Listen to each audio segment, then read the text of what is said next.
Слушаем и не осуждаем. Türkmençeten dinleyet ve yadgaram. Şimdi iyirden ya da öyle. Rüstem yatanda vakti böyle durmasa çağlar iyi verip koyuyor yanına kalkmamız dursun diye. İzlerim ama izlerim Ali sana aktırıyor kıyırdı. Слушаем и осуждаем. Men edegim olsa. Kaçan etin bir iş buyurumdu. Men şol iş edesim gelmese. Men geçenimde yat yan.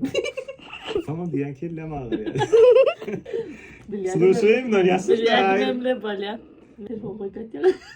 Tamam. Ve içine girende. Hem SMS'le okup çıkıyor, grup çıkıyor, barlar çıkıyor. Seriousno? Ama. Har du gitmesen olacak yani. Biliyorum men arasında kikin arsar yani sana önemli için bile der, önemli için bile der biliyorum. Ama yok nereden kıyıkılır yani. Nasıl deli men şunu öyle kim burnu şeften korkacak boluydu yani. Yusra kıyıkılır, peribası benim kıyıkılır diyem arasında.